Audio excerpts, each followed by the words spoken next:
বাংলাদেশের সব নাগরিকের সাংবিধানিক পরিচয় হবে বাংলাদেশে, কথা জানিয়ে এবং ভুল বা বিভ্রান্তিকর প্রশ্নের পেছনে ছুটে আদিবাসী না হয়ে সবাইকে এদেশের অধিবাসী হওয়ার আহ্বান জানিয়েছেন স্বরাষ্ট্রমন্ত্রী সালাউদ্দিন আহমদ। আর তথ্য ও সম্প্রচার মন্ত্রী জহিরুদ্দিন স্বপন বলেছেন, এদেশের প্রেক্ষাপটে আদিবাসী পরিচয় অপ্রাসঙ্গিক।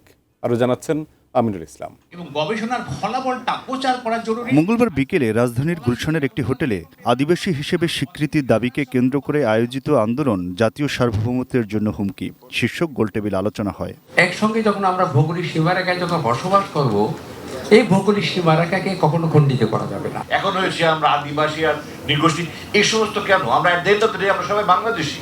ওদেরকে আদিবাসী স্বীকৃতি দেওয়া মানে হচ্ছে পার্বত্য চট্টগ্রামের উপরে আপনি আপনার রাষ্ট্রের অধিকার হারাবেন। আন্তর্জাতিক ভূ রাজনৈতিক একটা কনস্পিরেসি চলছে। সুতরাং বাংলাদেশের রাজনৈতিক স্থিতিশীলতার সাথেও কিন্তু এটা সরাসরি জড়িত। একটা জাতীয় বোঝাপড়ার মধ্য দিয়ে এই সমস্যাটার একটা স্থায়ী সমাধানের দিকে যেতে পারি। নানা বৈচিত্র্যময় যে জাতিগোষ্ঠী, তাদের মধ্যে যে ঐক্য তৈরি করা, সেটা হচ্ছে রাষ্ট্রের কাজ। আলোচনা সভার বিশেষ অতিথি তথ্য ও সম্প্রচার মন্ত্রী জহিরুদ্দিন স্বপন বলেন, খেয়াল রাখতে হবে কোনো পাতানো ফাঁদে পা দিয়ে এমন একটি শব্দ বা বয়ানকে আবারও জনপ্রিয় করে তোলা হচ্ছে কিনা যা বাংলাদেশের প্রেক্ষাপটে অপ্রাসঙ্গিক। উপস্থাপন করার ক্ষেত্রেই কিন্তু সতর্ক থাকতে হবে যে কারো কোনো পাতানো ফাদানো কোনো বয়ানে পা দিতে আমরা চাই না। বাংলাদেশের জনমিতিকে বুঝতে চাইলে পরে অভিবাসীদের চশমা দিয়ে কিন্তু এই জনমিতিকে দেখা যাবে না।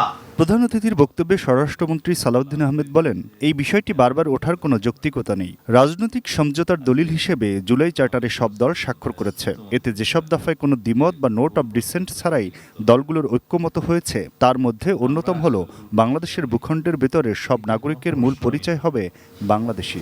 আমরা সবাই বাংলাদেশের অধিবাসী হব, আদিবাসী কেউ হব না।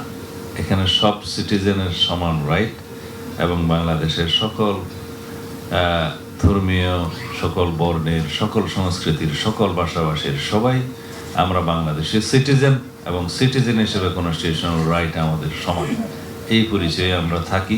পার্বত্য অঞ্চলের ঐতিহাসিক বিভেদ ও অস্থিরতার পেছনে ভিনদেশি উস্কানি ও আন্তর্জাতিক বিভিন্ন মহলে স্বার্থ রয়েছে বলেও মন্তব্য করেন স্বরাষ্ট্রমন্ত্রী। এখনো সেই অঞ্চলে যে বিভিন্ন ষড়যন্ত্র চালু নেই সেটা কেউ হলফ করে বলতে পারে, এবং সেই সীমানা আমাদের পূর্ব দিকে, বাংলাদেশের ভূখণ্ডের পূর্ব দিকেও আরও সম্প্রসারিত হয়েছে।